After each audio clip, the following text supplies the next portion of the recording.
Hey guys, how are you? And it's time to take a look at Bitcoin. Yes, Bitcoin. Well, we cautioned against this recent price action here, this fractal, when it started to trade down, and said, well, this little mini HVF fractal is going to have a target of 12,400 in our premium groups, and it did in fact go there. And more worryingly, it's part of a larger setup, which potentially, on balance of probabilities, could continue to the downside to the 9,103 level, which would mean that level would be run. So this is a larger inverted. You'll note that this failed in a series of inverted HVFs in terms of our methodology. So downside continuation. There was your first in a new trend that warns for overperformance to the downside and trend change. That was a follow-up. Both overperformed. You can see the target that would normally be generated by this was well overrun. Then we had this long grinding period. Everybody thought we were back on the go again. We had this fractal that was upside, that in of its own right created a small funnel level that was once again run on the downside. This could have been bottoming with a little bit of inverted head and shoulders, and it probably did just make that target, and then it's fizzled back to the line and went straight into inverted structure and broke down. So last night many of the guys were securing alternative coins to Bitcoin. We weren't heavily in Bitcoin specifically because we weren't that optimistic about it already. We've had the shadow hanging over us for quite a sustained period. What's this dashed purple line? It's the 13,000 round line of some significance, because it potentially still represents a left shoulder here with a failed upside HVF. See previous videos and go to the website to find out what exactly that means, and if you want to find out more, you can contemplate your position there. But more importantly, just here running the 13, setting up inverted. So we have a failed upside on left shoulder and an inverted structure on the right shoulder. This happens often with heads and shoulders, and HVF methodology dovetails very well with the most successful elements of technical analysis, which is in fact patterns, and for that matter, volume analysis, which we do by price, and the histograms that you see along the bottom here. Most else, I'm afraid to say, is largely lagging and does not bring any new data into the fray, and in fact is misleading and plays to your psychological need to have multiple reasons to do something by just representing the same reason in many different ways. That aside, this, going back to Bitcoin, is this a good thing? I don't think so. We've run this key interim now, and it can rally. So the bigger pattern has this green for go level and the stop up here. In other words, that's the low 1, high 1, low 2, high 2, and the high 3 and low 3 here. So it has the green and red, and is much the similar axis line. So this target is 9,000. Bear in mind, all of that sell-off, you could get a rally both here and here, but the long run goal, if this head and shoulders also is to perform to the downside, is a rather brutal 6,076, which would probably see a number with a 5 in it. Now for many that would be a very, very rude awakening. Many newly minted millionaires would suddenly be back under the 7-digit mark and feeling rather frustrated, and there could be panic capitulations. What do I see going on there? There'll be something fundamental that'll drive it for Bitcoin. The big question is, what's it going to, if it were to do that, and I am not saying it will, although I'm saying the structure is negative and it continues to the downside, so you should continue to bias with that until such time as you are incorrect and you get a reversal event. So that is what I call trading with the probability and the established new direction. So what could be the driver? Well, we could have an all-round crypto shrink in market cap. I want to point out we've done a lot of market cap charting pattern analysis as well, and we either have an upside or an inverted, so there'll be a put up or shut up moments. In other words, there's a key move either to the upside or the downside of some scale. So if that sounds like an obvious statement, it's more about the impulsive nature to the upside or to the downside, and so we'll soon find out. It could be the case of Bitcoin, there is an element of a flippening, so instead of the entire market cap taking a dive, we get an element of a flippening, and in other words, we start to see other coins get more highly ranked than the original king.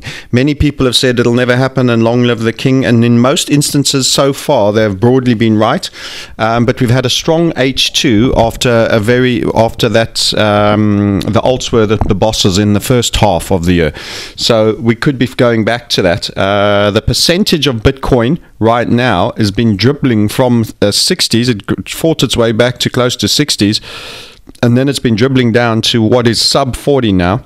You saw a 38.8 there. I'm just doing a refresh to see if we can get a new evaluation, and of course the browser will delay and hang and give us everything but the number we need, but it looks like around that level at 38.6 would be the case. So if we're going back once again, let's get our Bitcoin charts back up.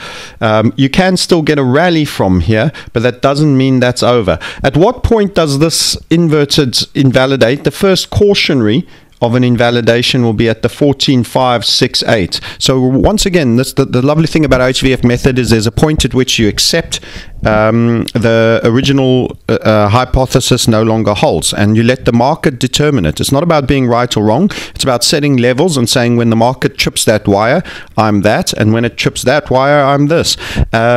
So it will tell us. But at the moment, this is very capitulative selling, but it's not super capitulative. So I'd be shocked if it just went straight into a spill from here. I'd expect some degree of grinding. Maybe you get some form of continuation pattern, rising wedge, bear flag of some structure that pulls a little bit. And then I expect it will be news driven, gentlemen and ladies. It will probably be news driven, and it'll be a smackdown, probably straight after the new year or just before it. And we had Korea come out. We were sitting waiting for some news driven aspects to smash Bitcoin for a while. We tweeted out about that 3 or 4 days ago, and then South Korea came out and said what they had to say.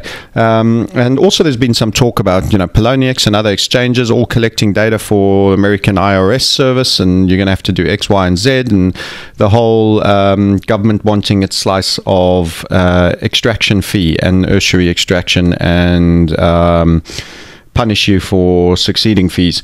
Anyway, so that all aside, watch out. It's bearish, and it's through the 13 level.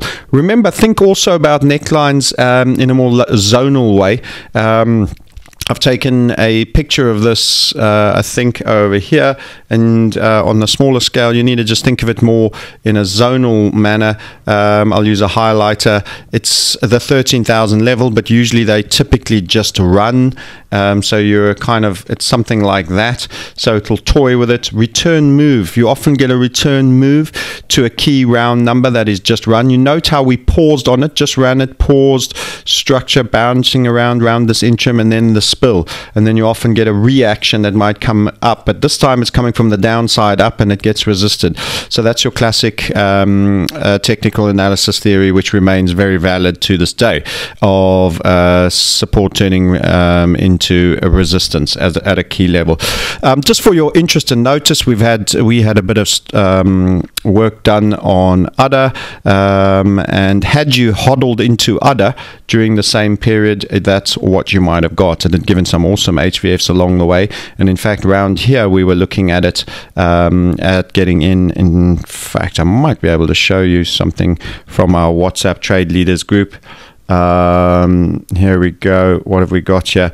Yeah, from one of our discussions that was during this period when we were talking about UDA. If I click on the chart, you'll probably recognize that it's this period right here on the chart. Turned out a very, very good fine. I think it was 2570 relative to Bitcoin, and now you're at 4566. It helps to know which coins are strong to go into to hodl. I had some element of it. I didn't have enough. I was also in other coins that didn't fare as well, so we don't always nail it 100% right in all truth, but we've certainly saved ourselves from being in Bitcoin. I've been holding no Bitcoin at all during this period, and I remain zero on Bitcoin, but I do have a selection of alts, and the premium guys have an idea of where we've chosen to hide out, and this would have been one of the best places during this period. There are one or two others as well. that are looking strong. But back to Bitcoin and back to where we're at, I'm anticipating some bad news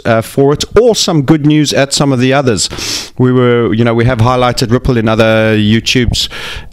It's done exceedingly well, but it's looking a little bit breathy now, if you look at that. So that's potential structure for a downside move now. Sometimes these flat bottoms can work, but I would say that's a bit cautious now. It's done quite a bit. And again, you've got ascending HVF structure on the left hand side. You've got a high, and then you've got inverted HVF structure with a low slung bottom on the right shoulder right here. So what you could find is a pretty nasty sell off here. So the people that are getting late onto the script into Ripple could get a rude awakening, and we get a lot of this. So this is what you'll learn about technical analysis and HVF method and how to get into it. And it's only time we take head and shoulders. We are not reversal traders. We trade with continuation, new trend, inverted HVF. First in a new trend could pull back quite strongly. No longer in Ripple, despite it paying us exceedingly well. We do not marry the coins. We get back out of them. I was a bull right in the beginning of the year. I turned bearish on it, and we shorted it for Bitcoin mid-year and into H2, and made some fun videos teasing it about the banker coin and upset a few folk, and then we were back on it, buying it. We're totally dispassionate about these things. Marry your girlfriend and make her your wife. Do not marry your coins. And at the moment, as I say, just be cautious of the structure in Ripple. So I've gone on to talking to you about a few other coins. We've got a lot of other amazing ideas I'd love to be able to show you, but that's for premium people, and that's what they pay me for, and that's how they show me respect, and that's how I respect them back. So they get the first crack at everything in good time, and some of it you never see, but some of it you do, and I thank you for supporting the channel. So with that, cautions on Bitcoin, possible rallies for you to get out into. I think rallies should be sold. If you are holders of Bitcoin, even my long run HODL account, which is not a trading account, is not holding the Bitcoin and hasn't for a couple of days, did not like this structure. Do not like this structure. Bearish for the king. Bearish for the king. Does that mean it has to do exactly what I've said? No, no, no. The invalidation levels there, and the key final one there. But that's still, even if it did run those levels, that doesn't mean all is hunky-dory. Short of it being exceedingly impulsive and taking this inverted funnel level, which is right up here, this getting back into the 16 levels, this degree of price behavior is not super strong. Outside of this leg with this little fractal that pumped it up, it already started breathing. It couldn't run that zone. It hasn't been able to invalidate previous inversions, and it's been quite grindy, and the sell-offs have been brutal. Spank down, little rally, spank down, bear flag, little rally. Check how accurate the targets are, and then grinding up, spank down, spank down. There's a complete absence of bid at key moments there, and there's some proper fear selling. So watch out on the Bitcoin. Watch out on the Bitcoin. Very strong, and we have officially triggered, for that matter, the key level of significance of 13,000 to the downside. So once again, ascending HVF and inverted on the right and all on the 13,000. Generally, head and shoulders are not great calls on an expansive remarket. But when you have the additional confirmation of HVF structure on it, we take them, and there is risk. We certainly defend ourselves. That doesn't mean I'll go short Bitcoin. Okay, extended the clip a little bit to throw a few extra tidbits in you. Have a great new year wherever you are. Look forward to catching up with you.